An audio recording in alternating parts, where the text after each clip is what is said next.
grande maioria dos clientes, eventuais clientes que a gente liga, eles ainda não sabem o que é o Fiagro. Então você tem que fazer esse papel educacional. Falar, o Fiagro é assim, o Fiagro é assado, tem essa vantagem. O agro no Brasil, as indústrias ligadas ao agro, são 25, 26% do PIB, que é muito maior do que a construção civil, né? A parte imobiliária. Direto ou indiretamente, todo mundo tem um vínculo com o agro. Não tem como, né? No que você veste, no que você come. Eu acho que o Fiagro vem num momento muito interessante, porque ele pegou um boom do agronegócio, a gente está vivendo ainda esse boom, então é um momento que o bolso diferente também era bastante interessante para as empresas do setor.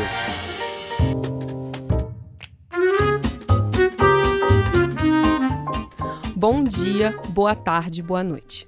Hoje eu tenho o prazer de começar a abertura aqui do Outliers junto com meu querido amigo e companheiro Samuel Ponsoni para a gente falar de um tema super hot e super famoso aqui no Brasil, a temática agro. E para isso, a gente convidou 2 grandes especialistas no setor, Paulo Mesquita, da Risa Asset. Tudo bom, Paulo? Boa tarde, tudo bem, Carol? Tudo ótimo. E o Gustavo Gomes, do XP Asset, para a gente falar um pouco de um tema que tem despertado tanta curiosidade aqui, tanto na rede de assessores, quanto também nos investidores que nos escrevem. Vamos lá, falar um pouquinho de um tema que eu acho que tanto eu como o Paulo somos meio suspeitos, né? A gente gosta bastante. Boa, como a Carol falou, a gente vai fazer um episódio de hoje um pouco parecido com o que nós fizemos de FDICs, que foi uma pauta mais educacional, trazendo conceitos básicos, e o de infraestrutura também, com o Túlio Machado, lá da XP Asset. A gente falou bastante do setor, um pouquinho da legislação, sem ser técnicos. Acho que a ideia é a gente explorar um pouco isso aqui também, no mundo dos fiagros, tá? Então a gente vai sair do modelo padrãozão do Outliers para ter essa parte mais educacional, mas obviamente que nós vamos abordar várias das pautas, das perguntas básicas que a gente faz aqui para os gestores. E eu queria começar com vocês dois, acho que o Paulo pode começar aqui, por favor. Fala um pouquinho, Paulo, do teu histórico aí do mercado, formação e de como que você tá lá dentro da Risa, em que área específica você tá. E depois, Gustavo, você também, por favor. Claro. Boa tarde. Bom, eu sou formado em Engenharia de Produção pela Universidade Federal de São Carlos. Logo que eu saí da faculdade, eu já comecei a trabalhar no agronegócio. Eu tive uma passagem pelo Grupo Votorantim, na época era a Citrovita, né? Fiquei lá por 2 anos, né? E a minha entrada no mercado financeiro foi até um pouco diferente, porque eu estava na área de logística lá, estava passando quase como um trainee por várias áreas dentro da empresa, e aí eu acabei recebendo um convite de um colega para fazer uma entrevista. Na época, o BTG Pactual estava adquirindo o Banco Pan-Americano, né? E eles estavam montando uma área corporate dentro dessa estrutura do Pan-Americano. Eu fui meio até de desavisado, não tinha muita pretensão na época de vir para o mercado financeiro, até meu irmão que acabou me direcionando um pouco para esse lado. E aí eu entrei no Banco Pan, fiquei lá por 4 anos trocando uma carteira corporate, aliás, montando essa carteira, né, e fazendo a gestão dos clientes. Eu acabei nessa época já focando bastante o direcionamento comercial para o agronegócio, então atendia várias usinas de açúcar e álcool, grandes produtores rurais, algumas outras agroindústrias, né? Então fiquei lá por 4 anos, tive uma passagem curta depois pelo Banco BBM, foi uma passagem só de 6 meses, porque acabei sendo chamado pelo Ortiz. O Ortiz era o head do Rural Bank, do Rabobank, que na época tinha ido para o Itaú BBA para montar a estrutura de agronegócio. Então ele me convidou para ir ajudar nessa construção do agronegócio, dessa carteira de agronegócio dentro do Itaú BBA. E aí eu fui tocar essa área no norte, no nordeste, morei em Palmas, depois em Brasília, né? Então conheci basicamente todos os produtores ali do Mato Piba, do norte do Brasil também. E então fiquei lá por 4 anos também. E aí no fim de 2019 fui para a Risa, né? Então para montar essa célula de agronegócio, montar os fundos de agronegócio da Risa. Então eu sou sócio lá da Risa, gestor de todos os fundos da área de agronegócio como um todo. Então hoje aí estamos com 2 anos e meio lá, tá bem legal. 2 coisas antes do Gustavo responder aqui. Explica pra gente o que é Mato Piba. Mato Piba, Maranhão, Piauí, Tocantins e Bahia. É uma região que engloba uma parte de cada um desses estados que eu citei, que são as fronteiras agrícolas, onde você tem produção de soja, milho, algodão, a maioria das commodities nesses estados do Brasil. Bom, eu sou formado em administração pelo IBMEC Minas, sou mineiro. do interior, de Araxá, mas criado praticamente em Uberaba ali. Tem bastante cana, né? Um pouquinho ainda de grãos. E no final da minha faculdade eu fui trainee do Unibanco, né? Ainda em 2008, isso, o último ano do Unibanco, como banco, vamos falar assim, sozinho, antes né? de ser comprado pelo Antes de ser Itaú. comprado pelo Itaú. E no final do trainee, aí já tinha sido... fiz um programa de job rotation, né? Uma rotação lá entre diversas áreas e fui direcionado já para a área de crédito corporativo. Depois com o Itaú continuei mais um pouco em crédito, então em análise efetiva. E depois de mais uns 2 anos no Itaú Unibanco, eu tive a oportunidade de ir para o Banco Fibra, né? Que é um banco da família Steinbrück, né? Um banco, vamos falar assim, Controladores da CSN. dos controladores da CSN, Vicunha Têxtil e tudo mais. Então tem uma origem também, pelo fato de ter essa característica da têxtil, de comprar muito algodão, né? Ele tinha uma célula específica de agronegócio. E aí, nesse momento, eu fui ainda como analista de crédito e lá, por um ano e meio depois, perceberam talvez que eu tinha um pouco de vocação, né? A gente brinca para pro outro lado do córrego, né? E aí me chamaram para a área comercial, onde eu acredito que o Fibra foi uma ótima escola, né? Porque, claro, sem demérito nenhum, mas vender um banco menor é mais difícil do que vender um banco já de prateleira, um Itaú, Sim. um Rabobank, um Santander e tudo mais. E aí fomos abrindo, né? Relacionamento, diversas regiões, Mato Grosso do Sul, Goiás, Minas. Depois de mais uns 4 anos mais ou menos, aí eu tive uma breve passagem pelo HSBC. Também só no agronegócio, né, com uma carteira de usinas, cooperativas, alguns produtores, uma passagem breve antes dele também ser adquirido pelo Bradesco. E aí eu tive os últimos 5 anos e meio no Rabobank, né, na frente comercial. E também foi uma excelente escola, né, um banco super tradicional no setor do agronegócio como um todo. A gente brinca que no Rabobank você só sabe fazer aquilo, é só agro e alimentação, né? Assim, de maneira super resumida, fala um pouco do Rabobank. É um banco holandês. É um banco holandês, é um banco, enfim, por algumas estatísticas, é o maior banco da Holanda, né? Na Holanda ele é um banco tradicional, de varejo, vamos falar assim, como se fosse um misto de caixa econômica com um banco privado, um Itaú, Bradesco. Mas que mesmo na Holanda tem um foco mais em agro, forte, né? no agro, né? Mas não só, né? E ele tem presença em outros, se eu não me engano, mais de 40 países, e aí com destaque no setor de alimentação, né? Que eles chamam de Food and Agri, entendeu? Que é basicamente o que eles fazem, alimentação e agro. Enfim, ele abriu algumas vertentes mais ligadas à logística, energia, mas de certa forma ligada ao agronegócio também.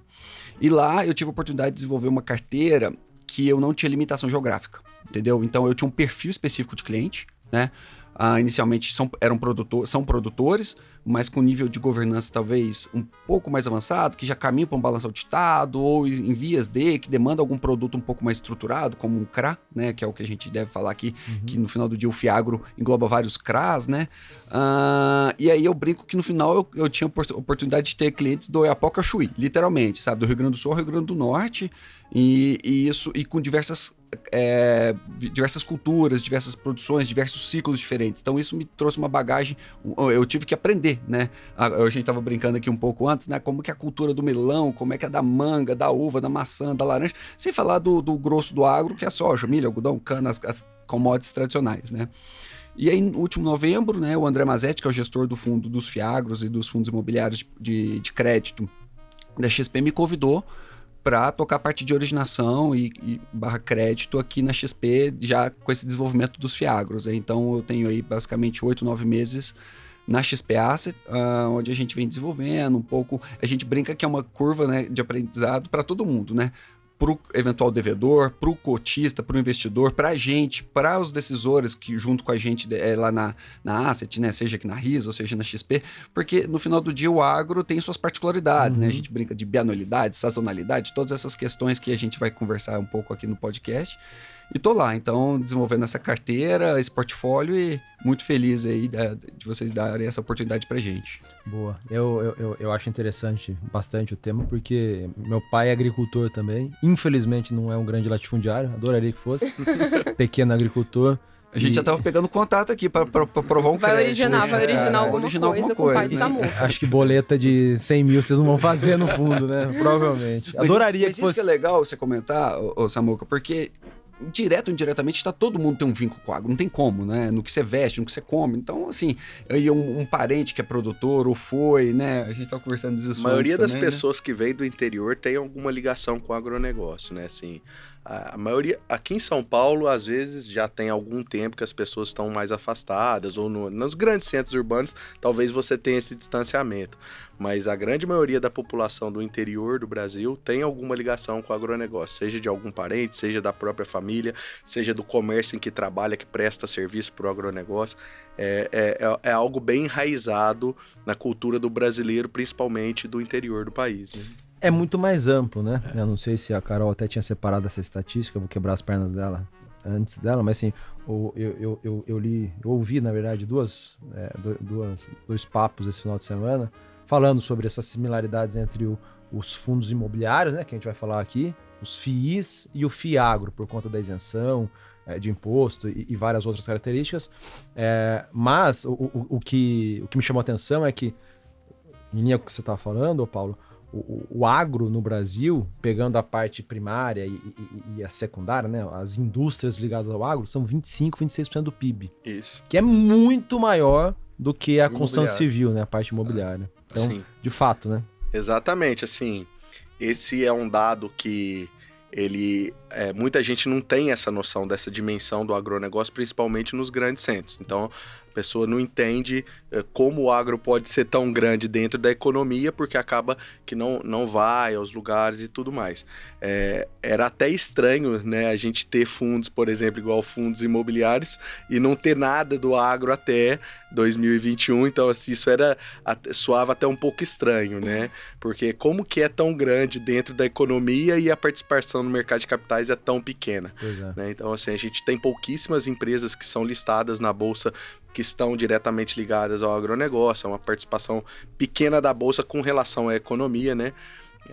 Outros acessos de mercado de capitais, tal qual emissão de dívida, também era ainda muito pouco relevante perto do volume de emissões totais de debêntures, né? Ou se você comparar CRI com CRA, por exemplo, até volume tinha, mas o número de empresas que acessavam o mercado de capitais era muito pequena. Foi aí que eu acho que o FIAGRO veio, né, para dar esse acesso não só para o investidor, né, para ele poder acessar empresas que ele não teria acesso via ações ou via mercado de dívida diretamente, como também para as empresas, produtores rurais de grande porte do agronegócio que buscavam acesso a um outro bolso que não só o dos bancos tradicionais, por exemplo, ou estruturas mais sofisticadas de participação societária, né, ou mesmo de alavancagem em cima de terras, por exemplo, que não eram possíveis antes do fundo, né? Então, eu acho que o FIAGRO vem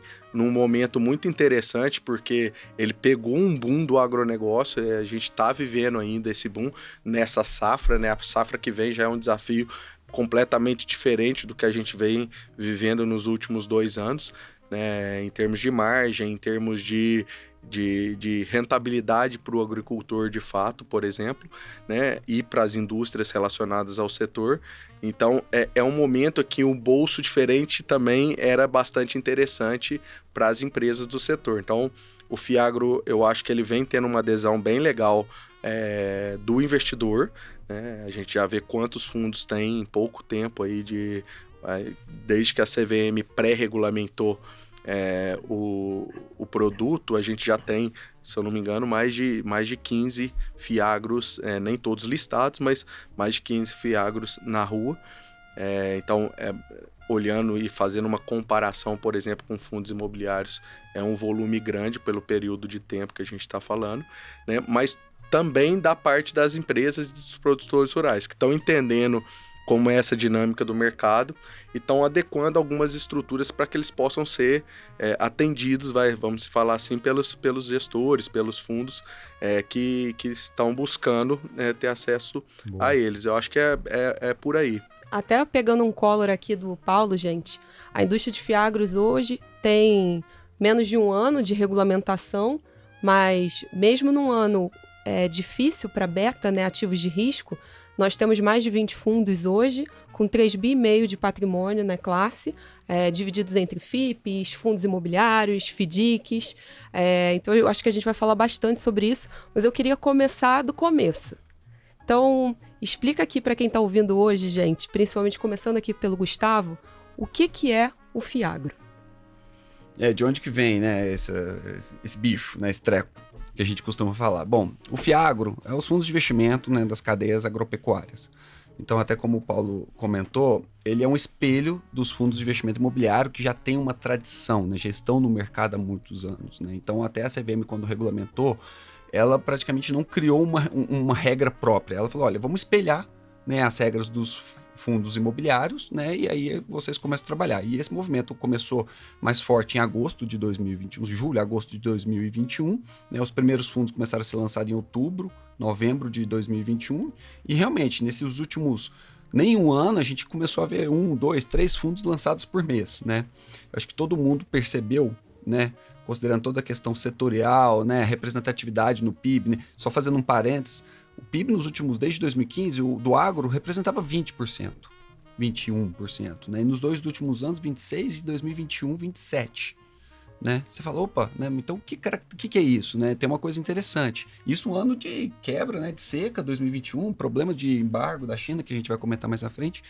Então, assim, os FIAGROS são esses fundos, né? A intenção aqui é democratizar tanto do lado do investidor, possibilidade dele investir, né, de aplicar o recurso dele, não em empresas necessariamente listadas em bolsas ou CRAs, que eventualmente precisava de um recurso, de um elevado recurso, né, para aportar. Então, alguns fundos, né, que a gente chama da base 10, né, são cotados a R$10, mais ou menos, você já pode começar a investir, você já pode comprar uma cota, né? E a questão da maioria ser listado em bolsa também traz uma questão de, numa eventual necessidade de liquidez, eu posso vender, né? A gente vai comentar, acho que um pouco mais à frente também, que nem todos os fundos são listados na bolsa, né? Mas essa questão possibilitou uma democratização na ponta do investidor. E, de novo, na parte do devedor, ele possibilitou ele, eventualmente, enxergar outras formas de captação de recursos. Não ficar preso necessariamente ao mercado bilateral com bancos, né, cooperativas de crédito, né? Então, você vem numa intenção de complementar, né? O FIAGRO vem com essa intenção justamente de ser mais uma oportunidade de fazer alguma operação interessante do ponto de vista de crédito. E a gente aqui no meio, eu, Paulo e toda a turma do FIAGRO, vamos fazer justamente vamos dar as mãos aqui e fazer essa tradução, né? Que no final do dia a gente fala, a gente vai conectar o pessoal, o produtor rural, as agroindústrias que talvez não tinham acesso ao mercado de capitais, né? Historicamente, vamos trazer ele para o mercado de capitais, vamos fazer ele entender o que é esse bicho, né? O FIAGRO, porque normalmente, eu acho que o Paulo vai concordar comigo, a grande maioria dos clientes, eventuais clientes que a gente liga, eles ainda não sabem o que é o FIAGRO. Então você tem que fazer esse papel educacional. O FIAGRO é assim, o FIAGRO é assado, tem essa vantagem, entendeu? Tem essas questões específicas do fundo, né? São 3, eu não sei se eu vou adiantar muito, mas são especificamente 3 tipos de FIAGROs, né? Então, o FIAGRO FDIC, né, que é o que a gente chama o FIAGRO de recorrência, os fundos de direitos creditórios e tudo mais. O FIAGRO FIP, que é o fundo de investimento em participação, que é eventualmente comprar participação numa empresa e tudo mais. Esses 2 são para investidores qualificados, né? Então tem que ter um volume mínimo ali de aplicação. E o FIAGRO FII, né, que é o imobiliário, que aí você pode focar em operações de crédito, ou eventualmente aquisições, né, de tijolo. O comparação é com o fundo de tijolo imobiliário, aqui é o fundo rural, né, o fundo de compra de fazenda. Que esse sim, eu acho que é o que tem mais sendo debatido, porque é para o investidor em geral, né? E eles têm as cotas normalmente listadas na B3 e tudo mais, e aí você opera justamente fazendo empréstimos, né? Operações de crédito na grande maioria deles, né? Então é um pouco disso. Acho que tentando ajudar um pouquinho aqui, no final das contas, quando vocês falam de explicar pro agricultor, falar, você tem aqui o banco para emprestar dinheiro, você tem a cooperativa, tô te dando aqui uma terceira alternativa, que vamos estruturar um CRA, um certificado de recebível agrícola, e através desse CRA, como se fosse, dependendo do caso, como se fosse uma debenture, né? Se fosse uma empresa normal, ele às vezes consegue tomar um crédito mais barato do que no banco e na cooperativa. Sim. É isso? Além de mais barato, com uma estrutura de pagamento interessante, entendeu? Porque não é um produto de prateleira.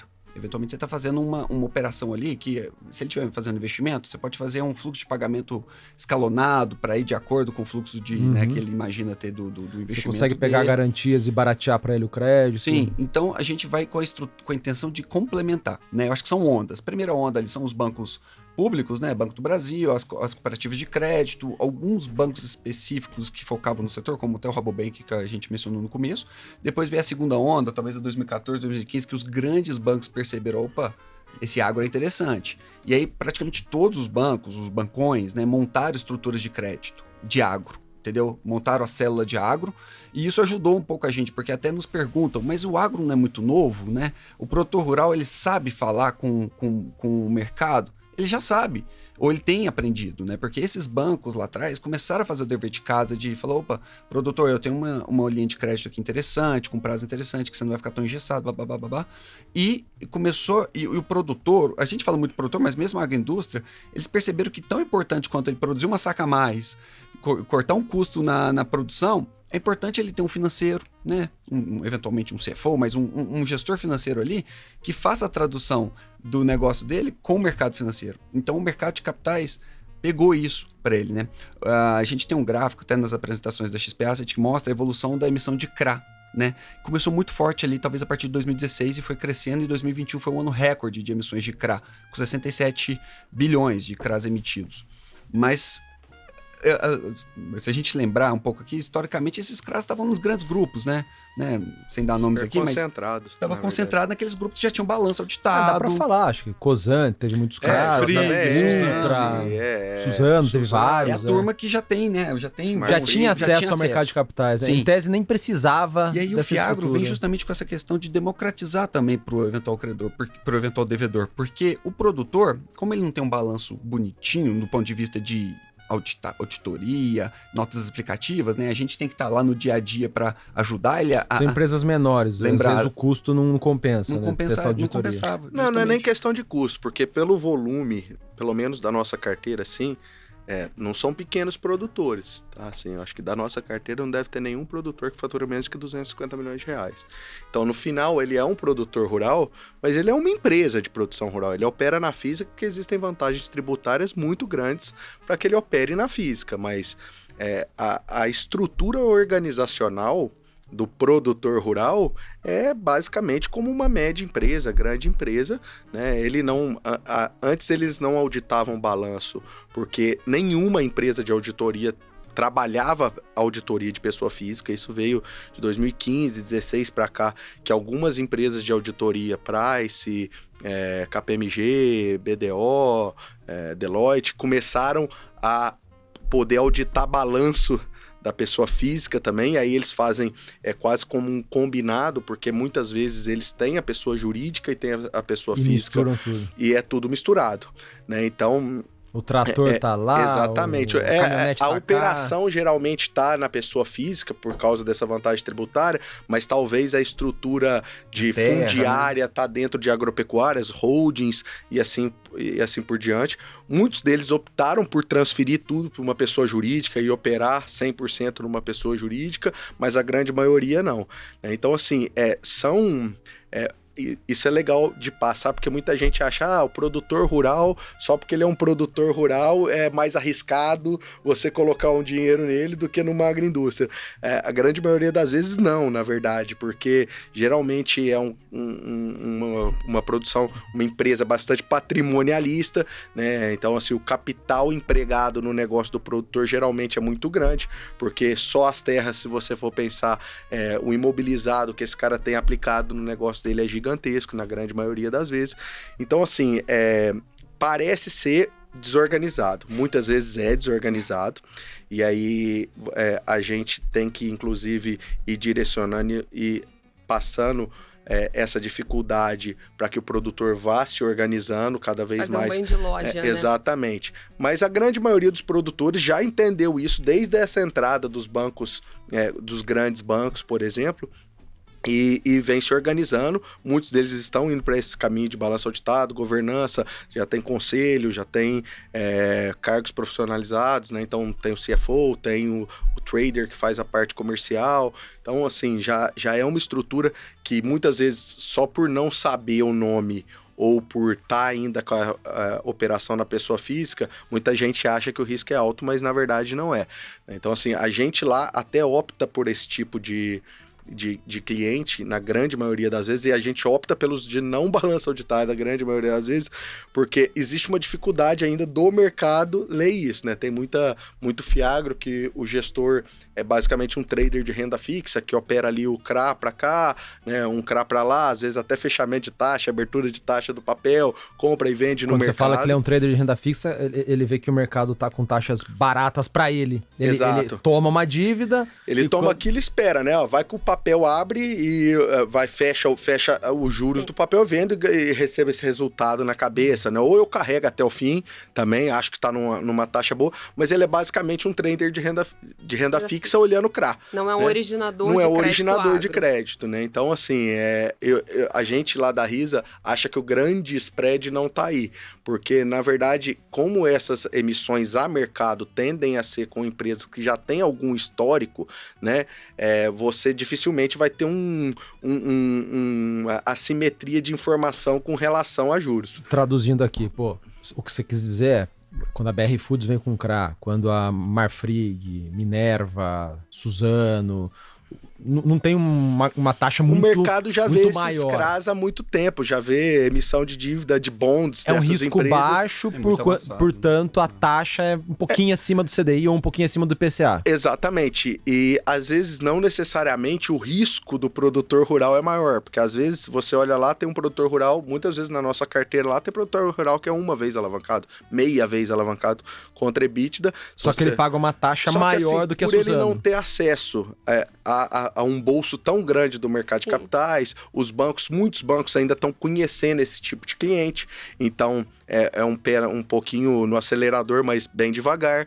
Então, existe uma simetria de informação no mercado que faz com que a gente consiga ter um spread numa operação com esse cliente com um risco muito mais baixo do que, eventualmente, uma emissão a mercado, né, de uma outra empresa. Então, a gente, lá da Risa, até olha mais esse tipo de operação. A grande maioria dos nossos fundos carrega esse tipo de operação, né? Porque a gente acredita que existe essa assimetria de mercado e que a gente consegue ter um spread maior nesse tipo de cliente do que nos clientes high grade, vamos dizer. Empresas que têm um risco tão bom quanto, ou às vezes menor do que as grandes, mas que são desconhecidas. Exatamente. E, portanto, vão te pagar uma taxa melhor. Exatamente. E que não tinha acesso, não tem tantas formas de captação de recursos, e por isso tem essa questão mesmo que o Paulo comentou da assimetria, né? Talvez de você possibilitar captar, emprestar uma taxa mais atrativa, né?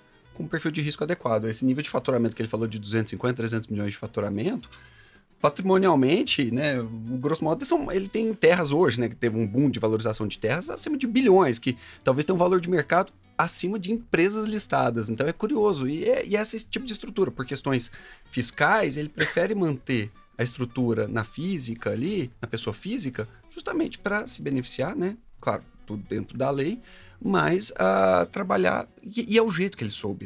Muitas vezes a gente chega nos produtores, né, eles falam assim, eu faço isso há 40 anos, é assim que eu faço. Claro, ele veio se evoluindo, ele não chegou onde ele chegou, com 50, 70, 100 mil hectares, à toa, né, mas ele falou, é o jeito que para mim funciona e vou continuar fazendo assim. Claro, vem fazendo toda uma melhoria no termos de governança, contratando bons auditores, contratando bons financeiros para ajudar na questão da tradução que a gente comenta muito. Qual que é o benefício pro agricultor ou pro empresário agro de se utilizar dessa nova legislação aí? E qual que é o benefício pro investidor? Acho que vocês podem... fala uma página, outro fala outra. Pro produtor rural, pro cliente do fundo, vamos dizer, é um bolso a mais. E ele está se mostrando para o mercado, né? Se não você necessariamente vai ser mais barato que o banco. Não necessariamente vai ser mais barato. Na maioria das vezes, inclusive, é mais caro do que o banco. Não é deveria caro, ser tão mais barato do que o banco. Por que ele acessaria o fundo? Então, ele acessa porque ele quer se mostrar ao mercado e quer abrir uma nova porta de crédito, né? Porque, na verdade, a entrada das companhias no agro no mercado de capitais sempre foi assim. Se você olhar os primeiros CRAs das usinas, os primeiros CRAs dos grandes produtores ou de empresas que já acessam o mercado há bastante tempo, eles sempre pagaram um spread acima do que eles pagavam na dívida média bancária deles, para que eles pudessem ter acesso a esse novo bolso. Ao longo Ficarem do tempo, conhecidos. ficarem conhecidos. Ao longo do tempo, o que acontece? Ele vai emitir, né? Emite um CRA, depois emite outro, né? Então, o investidor já vai conhecendo, as assets, né, vão conhecendo, o investidor em geral qualificado ou o investidor profissional que às vezes compra diretamente vai conhecendo aquele papel, percebe, tem uma percepção de risco, começa a estudar a empresa, né, e começa a ver que a empresa tem uma característica de crédito diferente, e ao longo do tempo essa taxa vai caindo, até o ponto em que os bancos ficam um pouco competitivos com o mercado de capitais. Isso é o caso para várias usinas, né, para o mercado sucroalcooleiro, isso é uma realidade atual.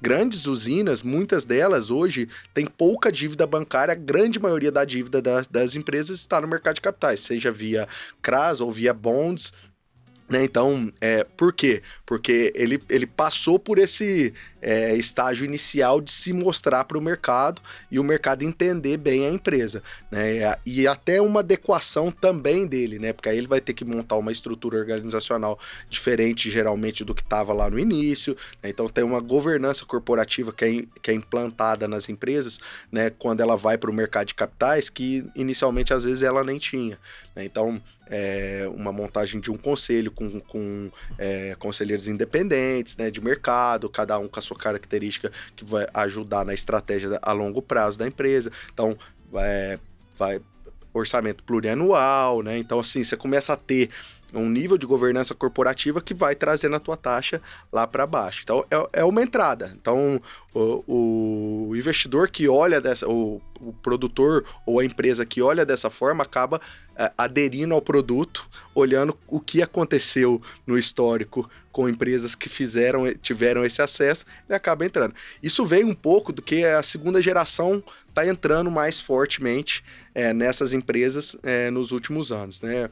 Basicamente, a gente teve uma migração de produtores rurais, primeiro do Rio Grande do Sul para Santa Catarina, para o Paraná, depois do Paraná para São Paulo, para Minas, Mato Grosso do Sul, né, e alguma coisa de Goiás, sul de Goiás, e depois você teve essa migração mais ao norte ainda, Mato Grosso, Tocantins, Bahia, e por último Piauí, Maranhão e Pará, que são as últimas fronteiras, vamos dizer assim, do agronegócio. E esses patriarcas, vamos dizer, agora, grande parte deles estão passando a gestão dos negócios para uma geração que já veio, já muitas vezes fez uma faculdade de economia ou de administração ou engenharia e já tem um pouco mais de acesso, já entende como esse mercado funciona.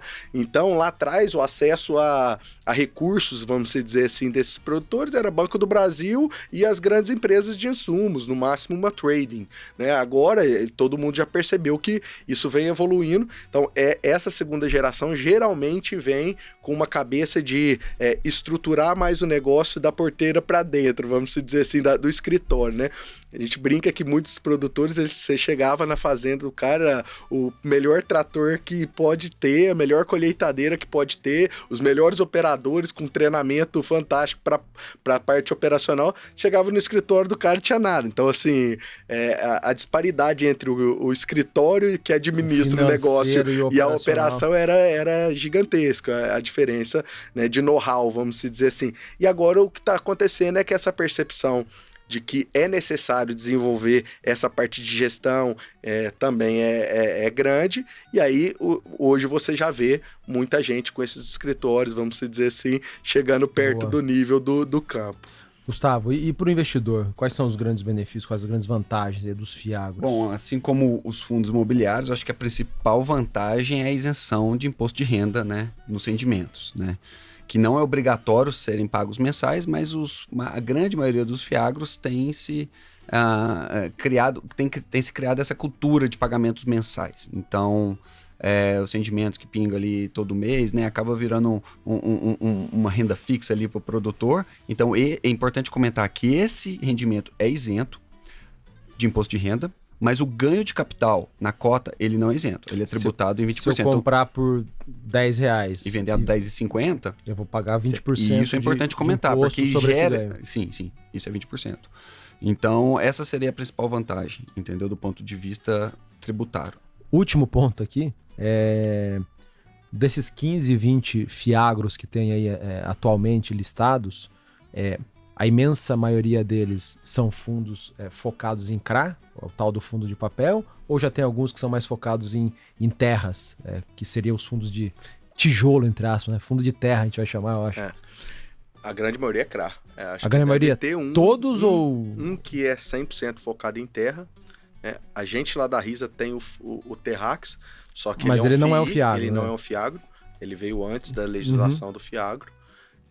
Então, acredito que desses 3 bi e pouco que a Carol citou aí, 3 bi, se for 3 bi e meia, 3.300, que é de fundo de crédito, de papel, vamos dizer. Perfeito. E pode ser, desculpa, pode ser tanto CRA como CRIs vinculados como lastro ao setor agro, até né? VDIC, né? Também. Você pode comprar CPR, CDCA, então, é que o rol de CPR ativos e CDCA tem que ser no fiagro. No FDIC, o CPR isso. Também, tá? CPR também. Até tá tendo uma discussão agora, a gente ainda tá meio que... Porque teve uma questão, né, de legislação do agro.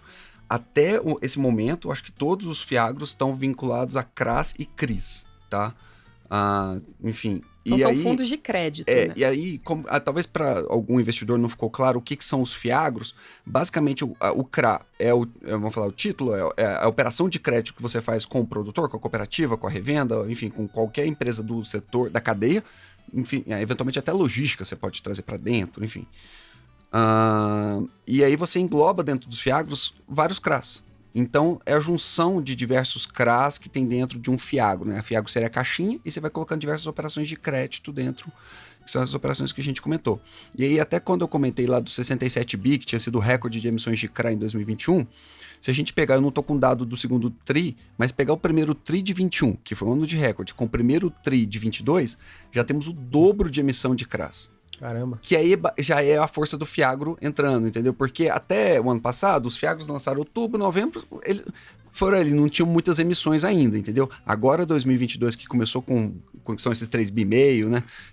Daqui uma semana a gente já pode atualizar que deve ter mais coisa, né? Mas enfim, esses 3,5 bi já mostram esse volume bem representativo de CRAs no mercado, entendeu? Boa. Então, aos pouquinhos, o mercado entendendo, o agro, a gente chama dos stakeholders, né? Tanto a parte do investidor, como a parte do devedor também, com quem a gente vai fazer um empréstimo, que vai criar esse, vamos falar assim, esse histórico que tende a ser super positivo de maneira geral para o setor. Legal.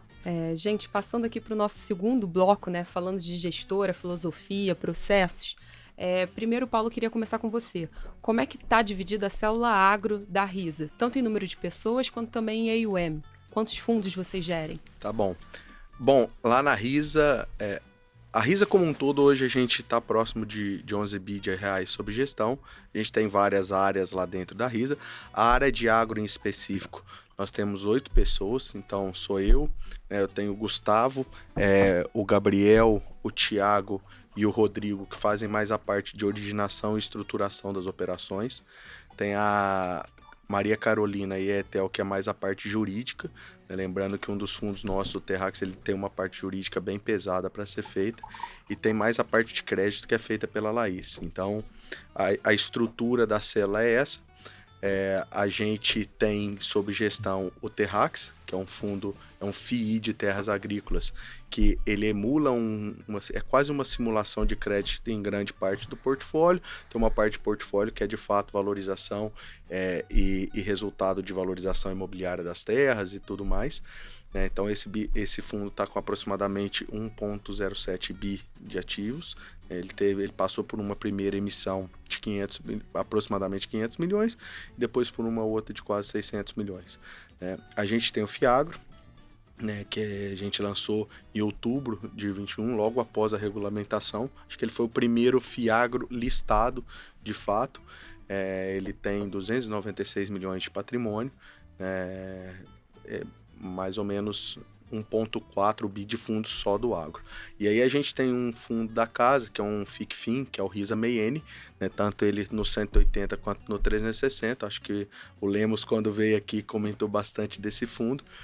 E a gente tem uma participação relevante de ativos de agro dentro desse fundo lá também. E aí, nesse fundo, a gente opera diretamente CPRs, não necessariamente precisa ser um CRA, né? Não precisa estar envelopado ali como um CRA. Então, a gente deve ter mais uns 270, quase 300 milhões agora nesse fundo, que é o Risa Meiene, de ativos de agronegócio dentro dele. Só um detalhe aqui, o CPR, CDCA são várias sopas de letrinhas aí que, no final das contas, são estruturas de dívida através das quais os agricultores ou as empresas da cadeia tomam crédito. Exatamente. Na verdade, até o CRA é lastreado, por exemplo, num desses produtos, geralmente. O nosso lá, a grande maioria deles são CRAs lastreados em CPRs financeiras, né? Cédula de produtor rural, né? Cédula de produto rural. Então, hoje, até houve um avanço grande na legislação desse tipo de produto, da CPR.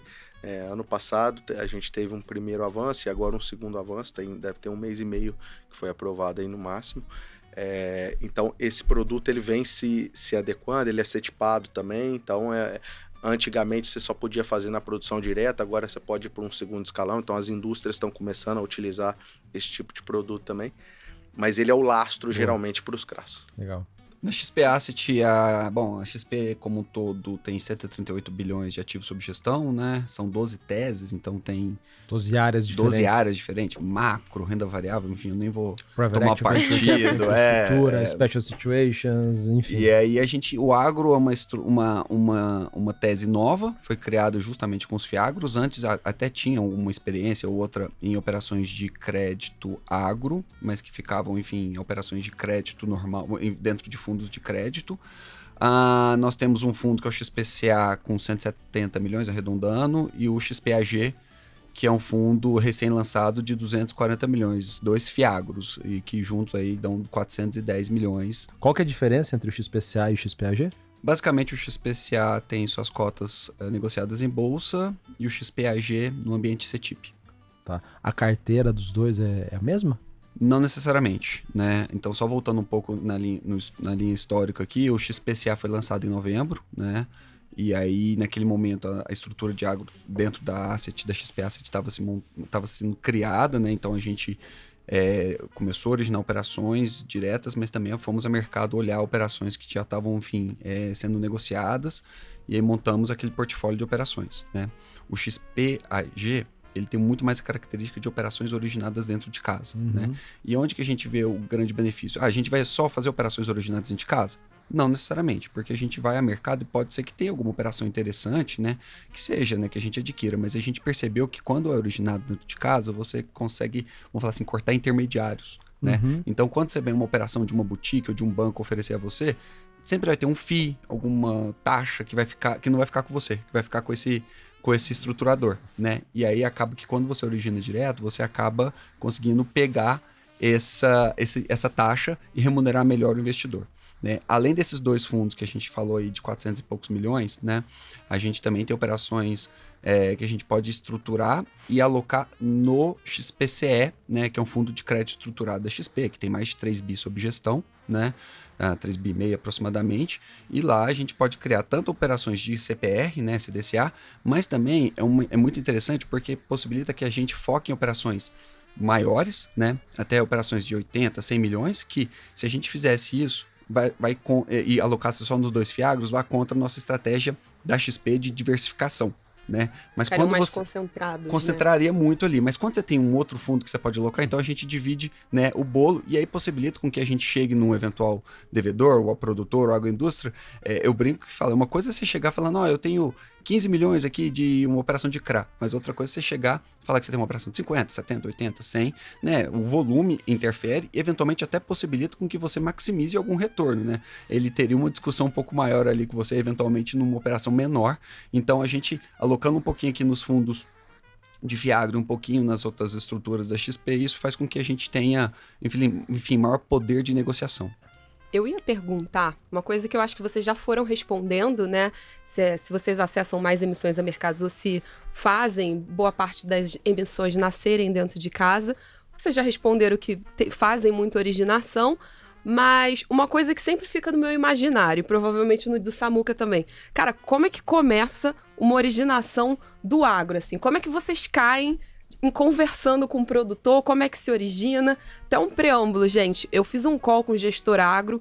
Essa semana ele falou, poxa, às vezes você vai monitorar uma garantia de uma operação agro que é gado. E aí, na verdade, o produtor pinta o gado na terra. Mas é uma pintura. E quando você passa com drone, não dá pra ver. Como é que... É um mundo, assim, muito diferente da Faria Lima, né? Totalmente. Então, assim, como é que começam essas originações e como é que vocês monitoram esses ativos depois que vocês alocam essas operações?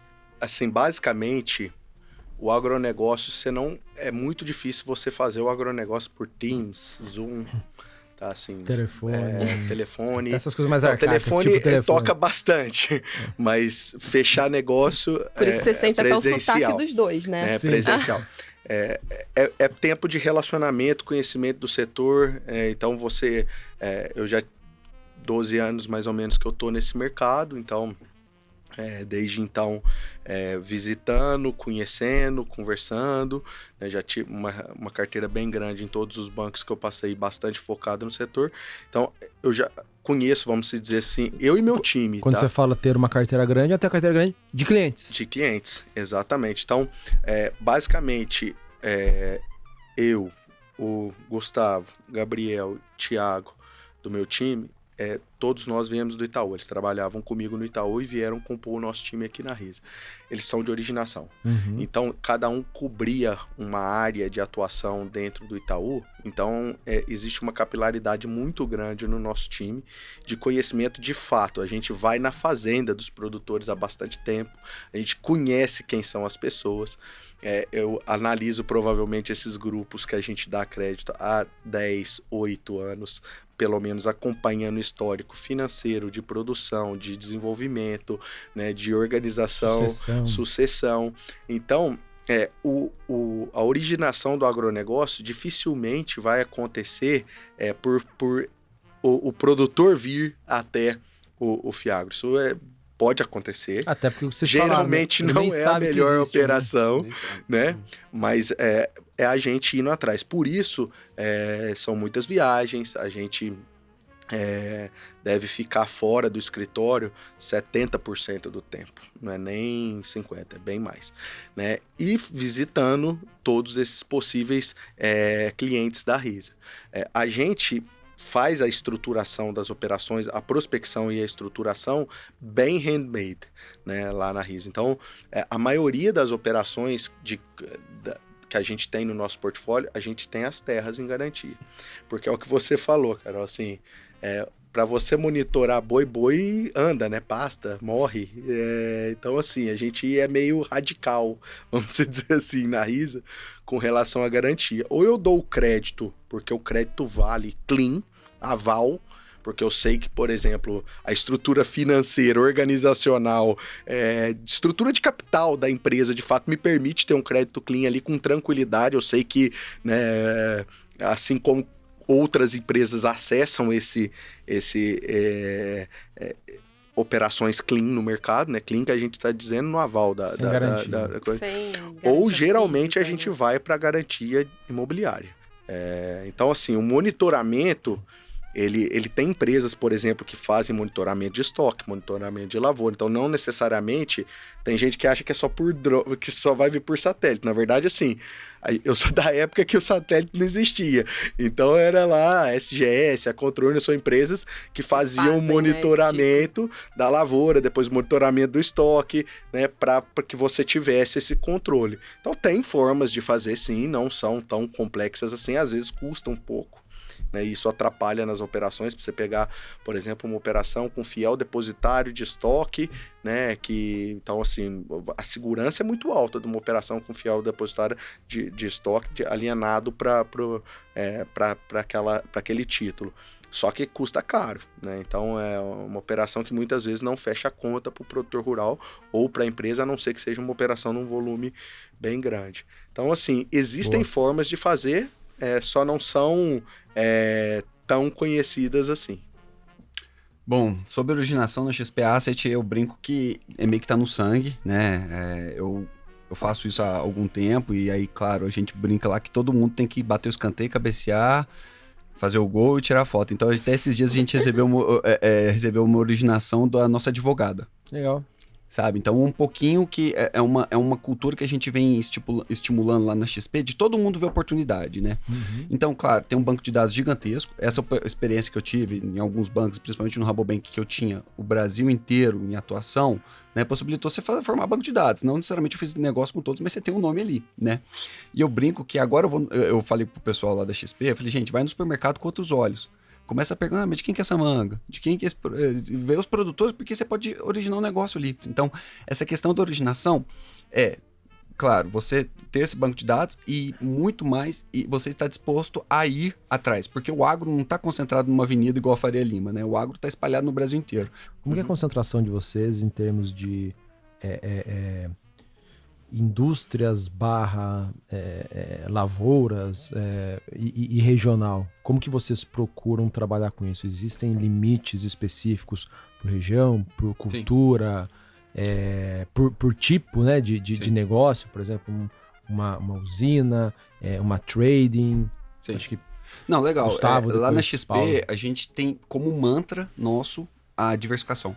A gente considera que o principal risco, né, vamos falar assim, um dos principais riscos talvez seja uma eventual concentração, porque, claro, ela possibilita boas oportunidades, mas ao mesmo tempo, eu acho que pegar um exemplo aqui do Laninha, né, que a gente estava até comentando antes, Laninha foi chuvas em excesso em algumas regiões, principalmente no Nordeste, e uma seca severa no Sul.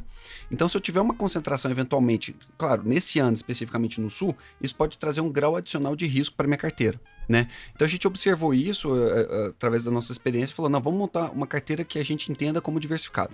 Então assim, a gente mostra mês a mês, eu acho que os fundos também têm se educado a trazer essa confiança para o cliente, né, os fundos de maneira geral do Fiagro, de falar, olha, a gente tem uma concentração de X% por estado. Os né? relatórios são muito completos. Os relatórios são completos. Então, por exemplo, no caso da XP Asset, do Fiagro, do XPCA, o estado que tem maior, vamos falar assim, presença é o Mato Grosso, com 32%, 33%.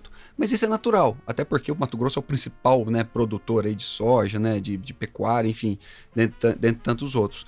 Setorialmente, a gente também tenta diversificar, né? Então, eu tenho atividades com agricultores, eu tenho atividades com usinas, eu tenho atividades com empresas de varejo, que eu comentei, né? Eu tenho atividades, e isso, hoje eu tenho, dentro do nosso fundo do XPCA, uma boa divisão, né? De praticamente 30%, 25% ali, dividido entre 4, 5 grandes setores, né? Quando a gente considera mais do ponto de vista macro. Quais são esses 4? A gente considera usina, produtor, cooperativa e agroindústria.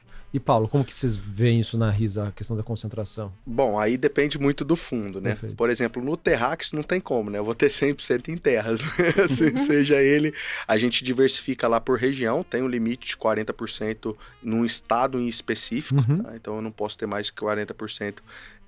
Por exemplo, a gente tá no limite no Mato Grosso, né? No caso do Terrax, a gente tá com 39% do fundo lá. E por operação, no máximo 30% do fundo. Tá? Então, isso é política do fundo, na verdade, não é nem opção, isso, né, tá no regulamento do fundo.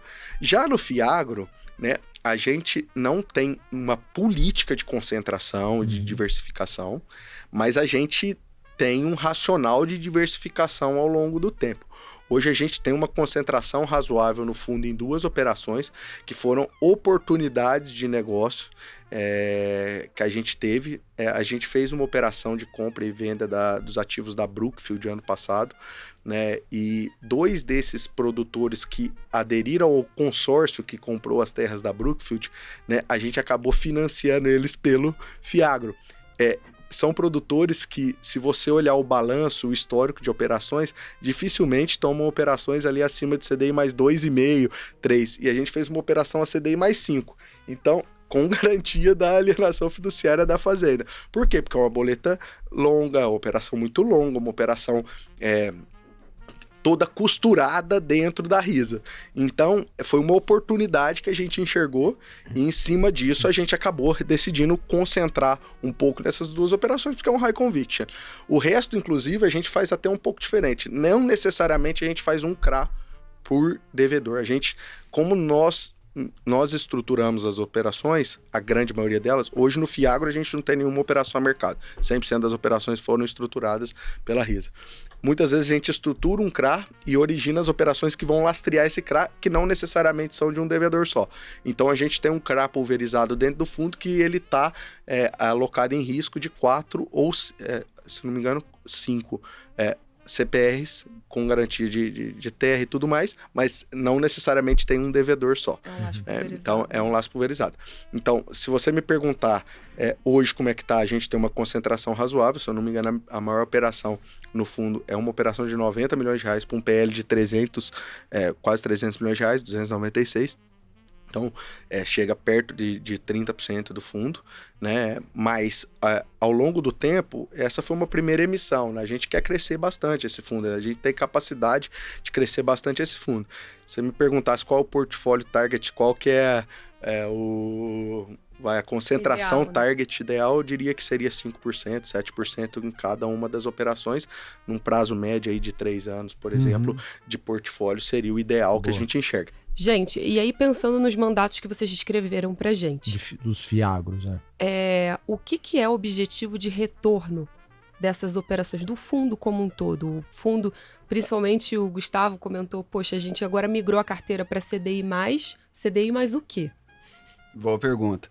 De maneira geral, a gente tem uma ideia de média CDI mais 4 a 4,5, tá? Isso líquido, né? Isso é o resultado final do fundo. Resultado final, mas já descontado taxa de administração e tudo mais. Perfeito.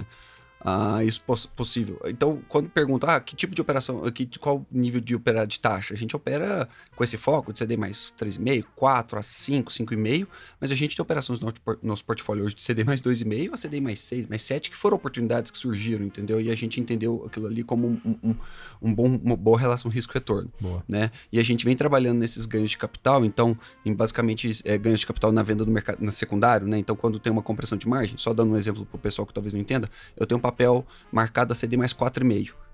E aí, é muito importante também eu estar a campo, junto com a equipe, visitando, porque aquele eventual devedor melhorou o perfil de dívida dele, passou por um ano muito bom de safra, né, e tudo mais, e ele hoje é um tomador de CDI mais 3,5. Então a gente vê eventualmente uma oportunidade de vender um pedaço do papel, né, porque também eu não quero vender tudo, porque se é aquele que está 3,5, senão eu vou limpar, e se ele está me pagando a 4,5, por exemplo. E aí a gente faz esse ganho de capital. Então, em 6, 7 meses, a gente gerou mais de 1,5 milhão, é mais de um mês de rendimento do fundo em operações de ganho de capital, que a gente tem uma pessoa da equipe especializada nesse trading, né, que a gente fala de papel. Tá? E Paulo, vocês, que é o objetivo de retorno para vocês do de nosso longo prazo? Fiagro, o objetivo de retorno é CDI mais 5, a gente basicamente hoje está entregando CDI mais 4,7 na margem, líquido, eu falo, última líquido linha. Taxas. A gente é mais carrego, o fundo, basicamente, a gente não fez trade de nenhum papel, é 100% carrego. Boa. Você compra e leva, né? Compra e leva. Porque a gente que estrutura e origina, geralmente, a gente até tem possibilidade de venda e tá buscando algumas coisas de mercado, mas é CDI mais 5 o retorno esperado do Fiagro. E do Terrax também, tá? Gente, pensando aqui em cenário, você até, Paulo, estava falando, olha, a gente teve 2 anos muito bons, mas daqui para frente é um pouco diferente. Então, assim, o que você tá construtivo com o setor agro, o que vocês estão fazendo e o que você não tá construtivo, você tá pessimista? Vamos lá. A parte construtiva, eu estava mais construtivo em produção, de fato, setor primário ali, produtor rural, tudo, nos últimos 2 anos. Mas é o que eu ainda tô construtivo, sendo bem sincero. Porque o produtor chegou a ter margens, tem produtor da nossa carteira que chegou a ter margem de 65% EBITDA. Né? A margem vai voltar para a normalidade, né? Os custos subiram muito, principalmente custos de insumos, fertilizantes, guerra da Ucrânia, a gente já vinha da pandemia, custo de energia muito caro, então muito... a parte química também dos produtos está muito caro. Então, a margem está voltando por 25%, 30%, que é a margem média do setor. Então, ainda estou construtivo porque está voltando para a margem média. E a margem média é uma boa margem. Eu estou mais desconstrutivo, vamos dizer assim, pessimista, com o setor de insumos. Por quê?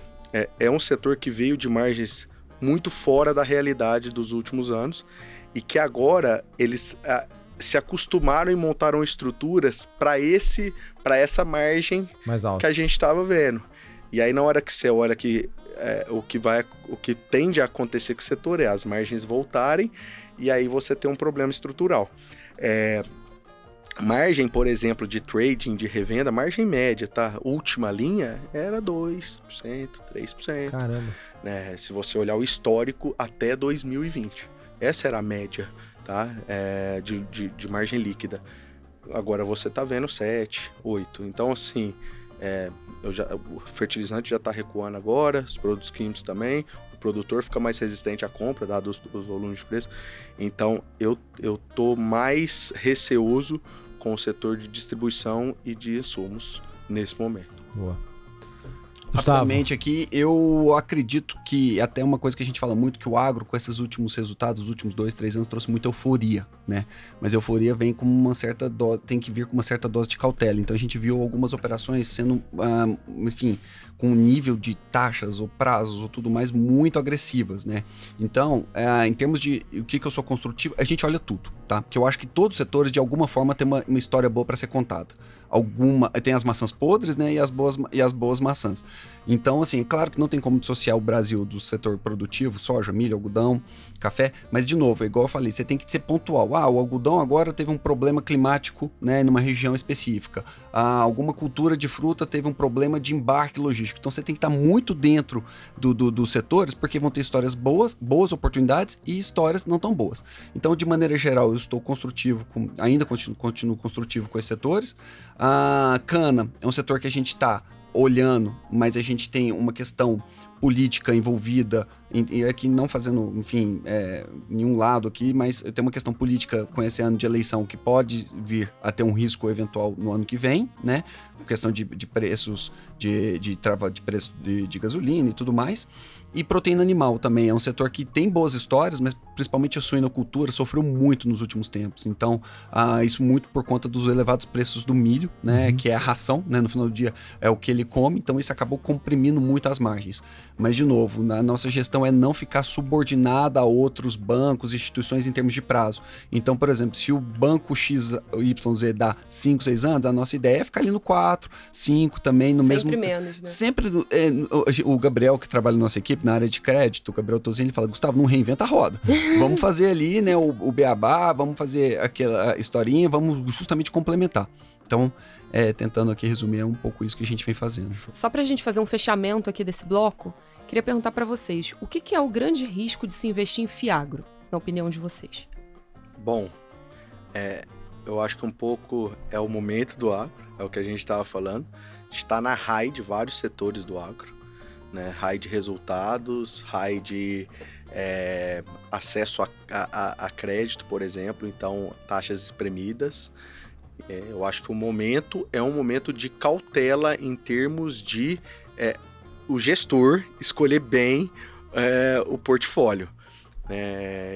E justamente ter uma boa diligência quanto ao que está sendo investido pelo fundo, né? Então, assim, eu acho que até pelo que você falou, Carol, é um momento de euforia do agro, a demanda dos investidores é grande, todo mundo olhando isso faz com que muitos fundos sejam criados sem a devida diligência ou sem a devida expertise da parte, por parte da gestora. Então, é importante o investidor olhar isso, porque eventualmente pode haver uma euforia e talvez um erro de alocação nesse sentido.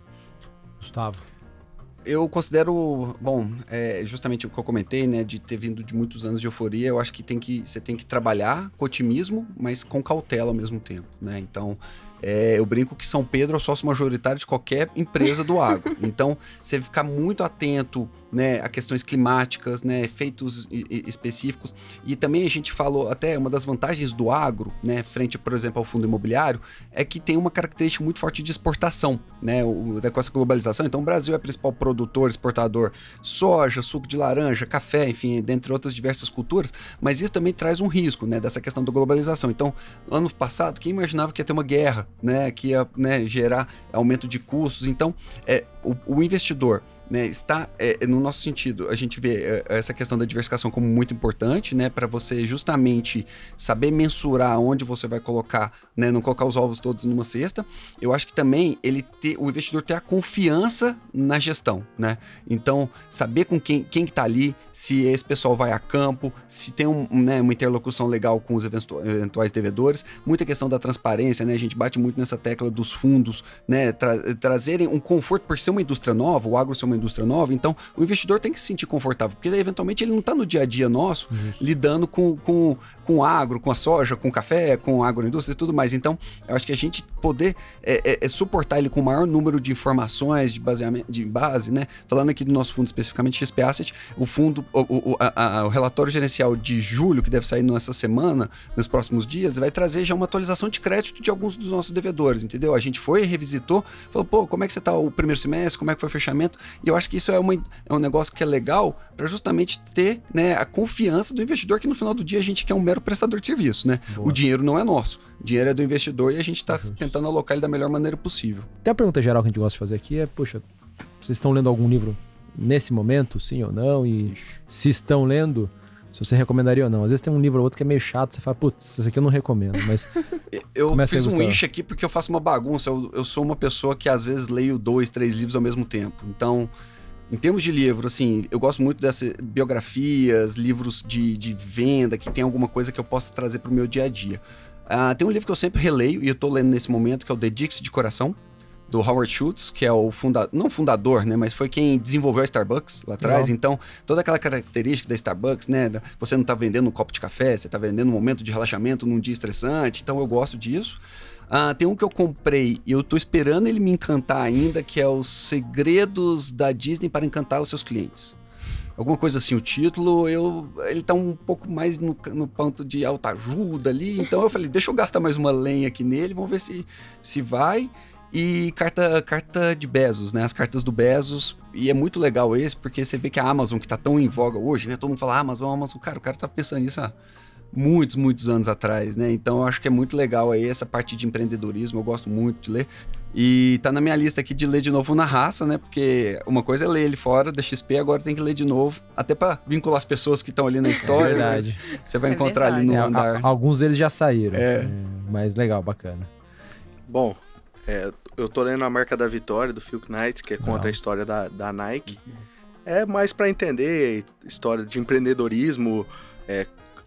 Toda vez que você lê algum livro desse perfil, que você tá vendo um pouco da história da pessoa, e é uma pessoa bem-sucedida, tem várias lições de vida que você tira disso, né? Então, é um livro que eu tô lendo agora, bem legal, indico a leitura, sim.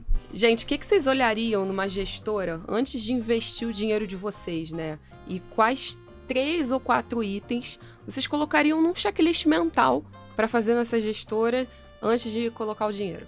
Bom, posso falar porque eu coloco todo o meu dinheiro lá na Risa, mas nem todas as características a gente ainda tem lá também, mas assim, histórico da gestão, né? Então, olhar o histórico do gestor com relação à alocação, cumpre o que prometeu, né, com relação à idoneidade do gestor e capacidade dele de se reinventar, né, ao longo dos desafios, né, principalmente desafios macroeconômicos e no setor em si, por exemplo, desafios específicos, né. Então, o que eu olho é histórico da gestão, olho também rentabilidade, lógico, performance da gestão ao longo do tempo e especialização. Como eu disse aqui, a gente acredita muito na especialização. Eu gosto de investir no que é de fato especializado. Gustavo? Bom, também com 2 filhas, o pouco dinheiro que me sobra, eu invisto. Eu invisto também na XP Asset. Eu vejo que lá tem né, por ser a maior gestora independente do Brasil, acho que tem uma gama de produtos bem interessante. Eu acho que também essa questão bastante do histórico, né, do track record que a gente fala aí dos fundos, a questão muito também da transparência, né, você saber onde você está colocando seu dinheiro ali é importante, né, então vamos falar assim, eu considero isso como os principais checkbox aí na hora de investir em algum recurso, né. Boa. Acho que para encerrar aqui, se vocês pudessem listar pra gente uma grande lição de investimentos que vocês tiveram na vida, que vocês gostam de passar para frente. Paulo? Bom, não é nem de investimento, basicamente é lição do negócio em si. O Terrax, a gente montou a estrutura do fundo em 2020, mas lá em 2016, eu praticamente montei uma operação dessa no Itaú e não foi para frente, né? Porque tinha um produtor rural que ele estava passando por uma situação de estresse financeiro, mas era um produtor que tem um patrimônio absurdo, né? Então era muito mais um problema de fluxo de caixa.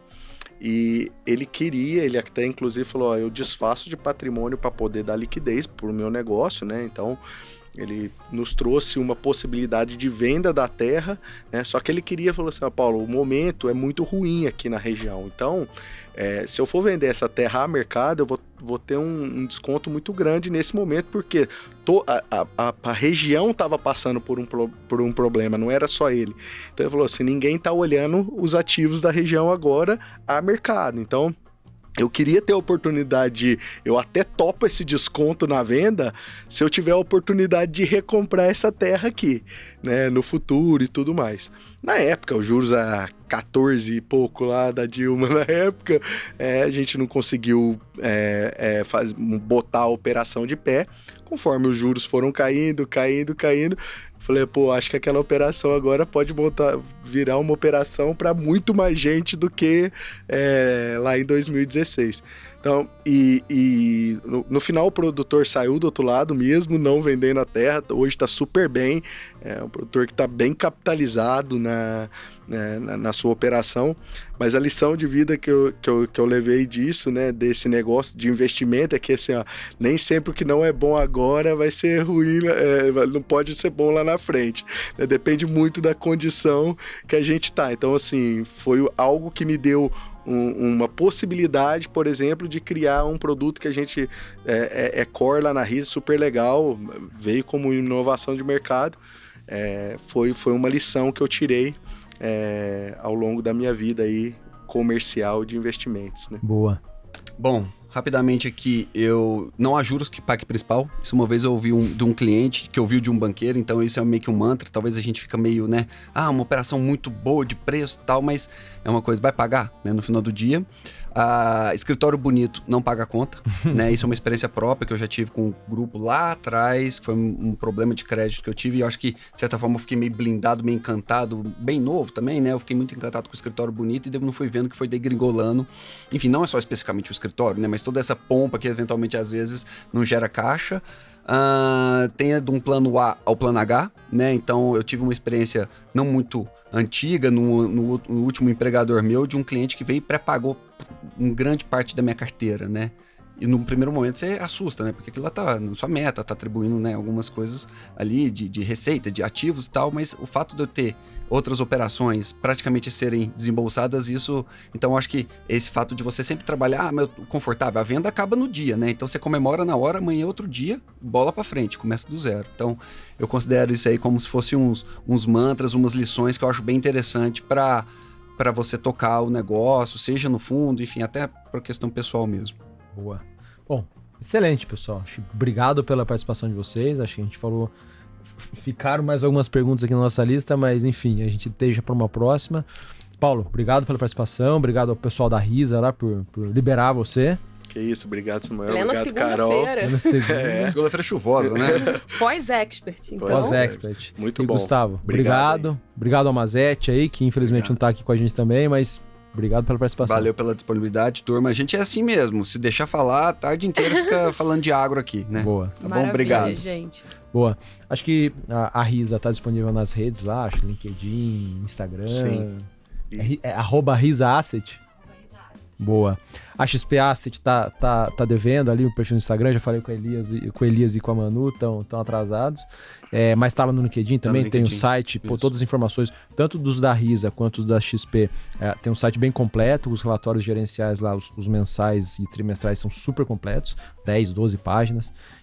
A gente também tá nas redes, eu tô ali como samuel.ponsoni no Instagram. Eu Carol. tô como RSO_Carolina, mas queria fazer um jabá aqui do time de análise do Research. A gente divulgou novas páginas de fundos no conteúdos.xpi.com.br. Quem quiser entender estratégia no detalhe, o que os gestores estão fazendo e conhecer um pouquinho da história da gestora, é só digitar Risa ou XP Asset que vocês vão ter acesso a todos os produtos distribuídos na plataforma. Pronto. É isso. Bom, pessoal, obrigado pela audiência aí. Vemos vocês na próxima. Tchau, tchau.